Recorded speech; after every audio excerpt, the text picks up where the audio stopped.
어떤 어머니 이야기. 밖에는 눈보라가 치고 있었어요. 어떤 어머니 하나가 침대에 누운 아이를 걱정스럽게 지켜보고 있는 중이었어요. 아, 이를 어쩌면 좋지?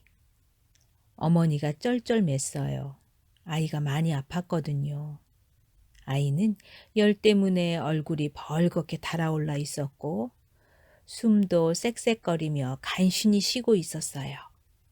그때였어요. 똑똑똑.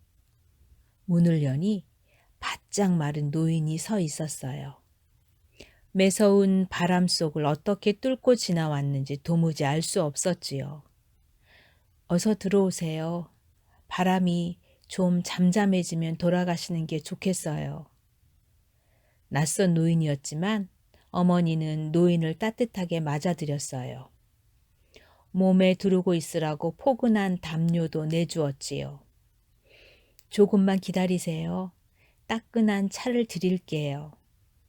어머니는 난로 위에 주전자를 올려놓았어요. 아이가 숨이 넘어갈 듯 기침을 해댔어요. 어머니는 깜짝 놀라 아이에게로 뛰어가서는 등을 두드려 주었어요.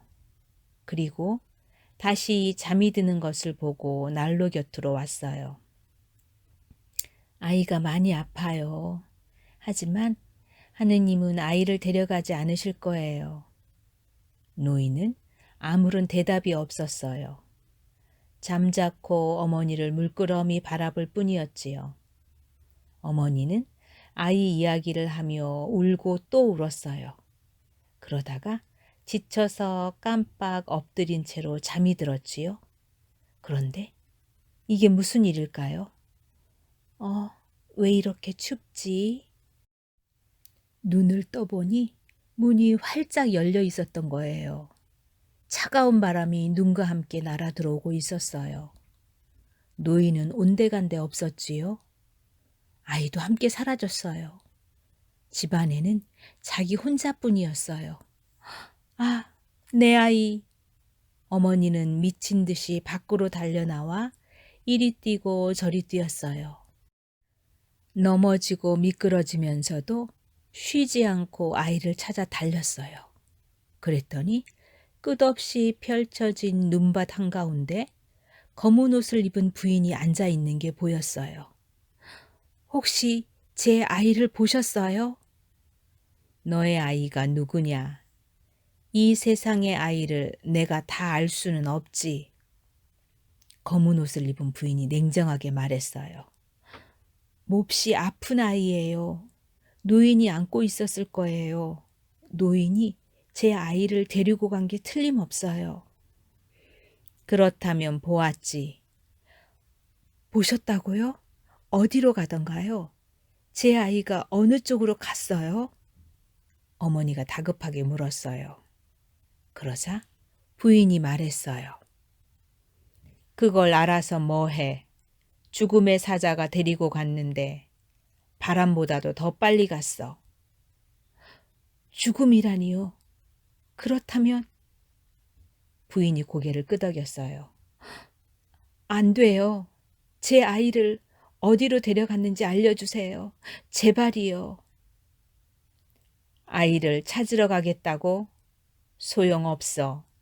죽음의 사자는 한 번 데리고 간 사람을 다시 돌려보내는 법이 없어. 제발, 제발 부탁이에요. 우리 아이가 어디로 갔는지 말해주세요. 어머니는 부인 앞에 엎드려 간절하게 부탁했어요. 그렇다면 나에게 노래를 불러주겠어? 나는 밤이야. 내가 땅 위에 내려올 때마다 내가 아이에게 불러주던 노래를 모두 불러줘. 그럼 알려주지. 어머니는 안타까워서 어쩔 줄 몰랐어요. 하지만 어쩌겠어요. 목이 맬 때마다 입술을 깨물어가며 노래를 부를 수밖에요. 밤은 어머니의 노래가 끝날 때까지 잠자코 앉아 있었어요. 이게 마지막이에요. 아이가 어디로 갔나요? 소나무 숲으로 가더군. 어머니는 미끄러운 길을 따라 구르고 또 구르며 간신히 숲에 이르렀어요. 하지만 숲속에서 그만 길을 잃고 말았지요. 그 넓은 숲 어디에 아이가 있는지 알 수가 없었어요. 혹시 죽음의 사자가 아이를 데리고 가는 걸 못 봤나요? 바로 앞에 있던 가시나무에게 물었어요. 봤지. 어디로 갔나요? 제발 말해주세요. 싫어. 그냥 말해줄 수는 없어. 어떻게 해드려야 말해줄 건가요? 어서 말씀해 보세요. 어머니가 울먹였어요. 그러자 가시나무가 말했어요. 나는 지금 너무 춥거든. 나를 꼭 안아줘. 그럼 말해줄게. 나무에는 크고 단단한 가시들이 빼곡하게 돋아 있었어요. 하지만 어머니는 있는 힘을 다해 가시나무를 꼭 안아주었어요. 가시에 찔린 어머니의 가슴과 팔에서 피가 흘렀어요. 그러자 가시나무는 한겨울인데도 향기로운 붉은 꽃을 피워내지 뭐예요. 죽음의 사자는 아이를 안고 저 너머 호수로 갔어. 가시나무가 말해주었어요. 어머니는 이 말을 듣자마자 허겁지겁 호수로 달려갔지요. 호수 건너편으로 죽음의 옷자락이 펄럭이는 게 보였어요. 어서 호수를 건너야만 했지요. 하지만 그럴 수 없었어요. 아무리 찾아도 호수에는 배가 없었던 거예요. 제발 나를 건너게 해주세요. 죽음이 더 멀리 가기 전에 어서 나를 건너게 해주세요. 어머니는 두 손을 모으고 안타깝게 말했어요. 그러자 호수가 대답했어요. 좋아. 하지만 그냥은 안 돼. 어떻게 하면 되나요? 나는 진주를 모으지. 그런데 말야, 내 눈은 진주보다 아름다우니 나에게 주겠니? 호수가 말했어요. 알겠어요. 얼마든지 드리지요. 어서 가져가세요. 호수는 어머니의 눈을 가져갔어요. 그리고 물살을 일으켜 어머니를 높이 들어 올렸어요. 어머니는 단숨에 그 넓은 호수를 건널 수 있었지요. 자, 앞으로 쭉 걸어가거라. 죽음의 집에 닿을 테니. 호수는 친절하게도 죽음이 머무는 곳까지 알려주었어요. 어머니는 더듬거리며 앞으로 걸어갔어요. 돌뿌리에 걸려 넘어지기도 하고 나뭇가지 얼굴을 긁히기도 했어요. 하지만 꾹 참고 걷고 또 걸었지요. 한참을 걷고 있자 누군가 말을 걸었어요. 대단하군. 어떻게 여기까지 왔지? 그 목소리는 무덤지기 부인의 것이었어요. 제 아이가 왔나요? 아니, 아직 죽음이 도착하지 않았어. 여기가 어디인가요? 죽음의 집이 맞나요? 어머니가 땅을 더듬거리며 묻자 무덤지기 부인이 말해 주었어요. 맞아. 죽음의 집 가운데에서도 사람들의 생명을 말해주는 정원에 들어와 있어. 생명을 말해주는 정원이라니요? 여기 온실에는 생명의 꽃이 심어져 있거든. 시든 것은 뽑아버리는데 그러면 그 사람은 죽는 거지. 그렇다면 제 아이의 생명꽃도 있나요? 어딘가에 있을 거야. 귀를 기울여봐. 그럼 분명히 아이의 심장 뛰는 소리가 들릴 테니까. 어머니는 마음이 급해졌어요. 죽음이 오기 전에 어서 아이의 생명꽃을 찾아 지켜주어야만 했으니까요.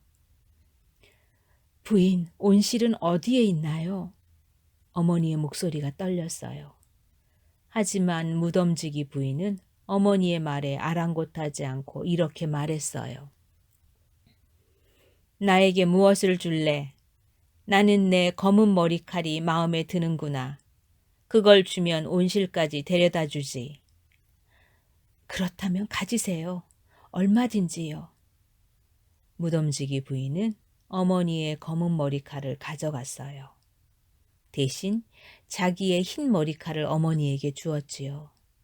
어머니는 이제 보기만 해도 처량한 꼴이 되었어요. 이곳저곳 상처가 나고 멍이 든 데다가 머리카락까지 하얗게 된 거예요. 초라하고도 안타깝기 이를 데 없었지요. 저를 온실에 데려다 주세요. 어머니가 팔을 뻗어 더듬거리며 부탁했어요.